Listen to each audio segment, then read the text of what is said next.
Your in-game friends list is like a businessman's Rolodex, or whatever it is they use these days. Your friends list represents opportunity. Logging into a game where you've only got 2 or 3 people in your friends list will not only be kind of lonely, but also not terribly fun. It's easier to build upon an existing friends list because you can get introductions from your friends, but we all start somewhere. So today we're going to talk about how you can go from a tiny friends list to a huge one by being more effective with our conversations and with our interactions inside the game. When you're starting out, you're probably a pug, and probably everybody else in your group is a pug as well, but you don't have to stay that way. It's important to get to the point where everybody's friendly and will actually remember each other so that next time you can join up again and you're not pugs anymore. You're running with each other a second time. In order to do this, it is vital to get yourselves into a voice server, be it Curse, TeamSpeak, Vent, whatever, even Discord. You gotta start a conversation. People will remember conversations. They will not remember the funny joke you typed into chat. Once you're in your Curse or Vent or TeamSpeak, whatever, you're probably going to have some downtime, be it while somebody runs to the bathroom, a game is starting, you're trying to pug that last slot.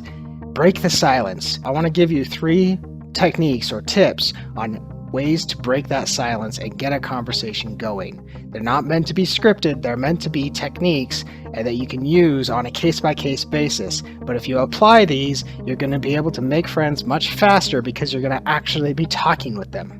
Now, these tips are not necessarily in any particular order by design, but I'm going to start with one that I think is probably the easiest. The first tip I want to give you is to ask for advice or ask a question. Now, there is a side comment to this in that I want to say, don't ask stupid questions. What spec should I use? Does my hunter need a pet to guard a base? Should my DK stack intelligence or spirit? Where do I get the battleground targets add-on? Guys, I'm gonna have to go. Something came up, guild stuff, spur of the moment. Wish you luck, good games. A stupid question can be defined by what kind of context you're in and the question itself. If you're in an RBG, there is an expectation that you know something about your class and what role you're meant to fill. If you're asking questions that you really should have figured out on your own, that you could have Googled or looked up on YouTube, you're just going to drive people away. That said, asking for someone's advice or an opinion is often the easiest way to get a conversation going when there was nothing there before, mainly because people really enjoy sharing advice and opinions. They're maybe not terribly interested in hearing your advice or opinions, but that's not the point. You're just trying to get the ball rolling. The second thing that you can do to really make an impact with the people that you're just meeting in this faceless media of Curse or Discord or Vent or whatever is to actually show interest. So what they're telling you about something you really don't care about. Show a little bit of interest just to keep the conversation going until it takes a turn in a way that you like. The thing is, you want to avoid that silence. Don't let people zone out or switch screens to go play Hearthstone while you're waiting, because that's missed opportunity. You're here to build relationships and make friends so that you're not pugging for the rest of your life. Lastly, the third thing I want to share with you is this. Share stories. Stories stick with people. They may forget your beat tag, they may forget your voice, they may forget that terrible play that you botched during the RBG, but they will remember stories. If you get back into a group with them, even weeks later, if you've told a really good story that's memorable, they'll remember that, and that means a lot when it comes to building that relationship. The story doesn't need to be extravagant, it doesn't need to be frontline news. It just needs to be a little catchy, and it could be something as simple as, oh, that happened to me the other day in such and such RBG, and this happened. And people can relate to that, even if it's just something that's sort of mundane, but they can relate to that and comment on it as well. It'll keep the conversation going, they will draw closer to you, and you'll be in their good graces, hopefully. Last thing, you can call this a bonus tip. I call it the whole point of the exercise. Get the B tag. Getting their battle tag in your friends list is not as simple as, here's my B tag at me. The best way to get someone's B tag is to actually request it. People like myself who have friends lists that are as long as their arm really don't care for typing out your B tag. That may come as a shock to some people, but the reality is that when I want to add someone, usually I have to go make room in the B tag list because I've filled it up. The people that you want to be friends with are usually those people. The people that have built a network over time, that are in the game a lot, they're probably pretty good. And you probably want them on your team, and knowing them will help you discover more opportunities, more games to join as well. So you want to get them. And to get them in your B tag list, you need to actually just request it. Make it as easy on them as possible.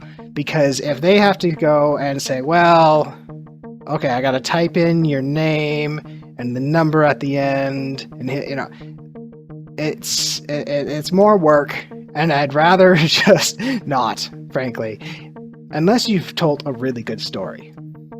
Once you've got that battle tag in your list, make sure that you put a note on the B tag. Now, I've done a video in the past where I talk about this a little bit more, but I think it's so important, I'm going to say it again. Right-click on the person's entry in your B tag list, hit Set Note, and put something meaningful in there.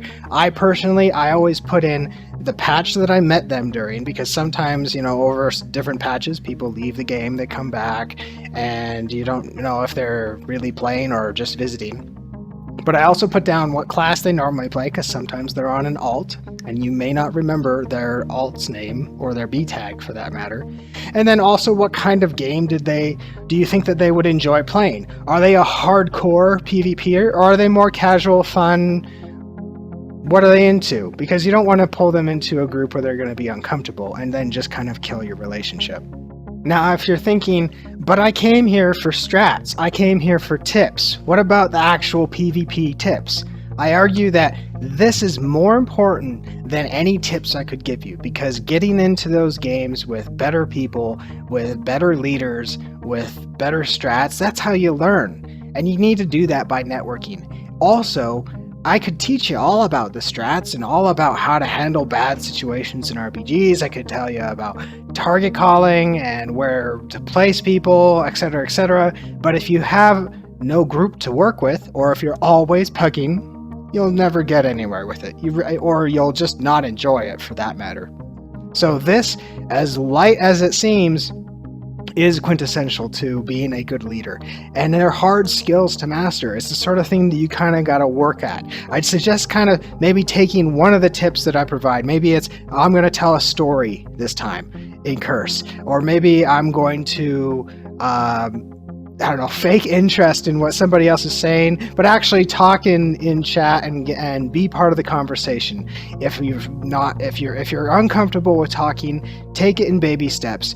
But get to the point where you are able to get B tags from people and build that friends list, and get to the point where they actually remember you next time you play with them. If you get their B tag, but they don't remember who you are next time you're in a group, it's a win-loss situation, because you still got a lot of work to do before you've really established something well. You want to get to the point where people coming into your groups actually remember playing with you, because then you can build a group that will remember the lessons learned from your losses, and also the good stories that came from epic wins. If this is your first time to the channel, welcome. Leave a like, a subscribe, comment. I love getting comments and interacting with you down there. I love hearing about your success stories and the ways you've been able to grow from these videos. I create a new video every week and post every Sunday. And most of my videos revolve around PvP, WoW, and leadership specifically. I try not to get into the rhythm of just posting plays of the game or look at me sort of videos, but actually things where I get to talk about a subject that I think will help you be not only a better gamer, but also a better overall leader inside the game, and outside of the game. I really do think that some of these skills that we practice within gaming, especially some of the social skills, translate well to the outside world, even professionally and socially, even relationships. Playing indie games is an awesome way to practice these skills in such a way that you can be sort of anonymous and mess up at will and learn from those mess ups.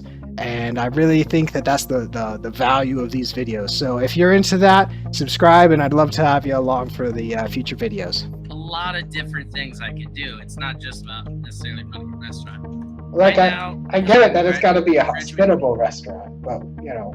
Okay, yeah, I mean, whoa, what about those insult restaurants? The people that run those, did they not go to hospital school? you know that shit does exist. Those restaurants, there's like places where like they make cheeseburgers and they make fun of you and insult you when they make your cheeseburger. I can't remember where that place is.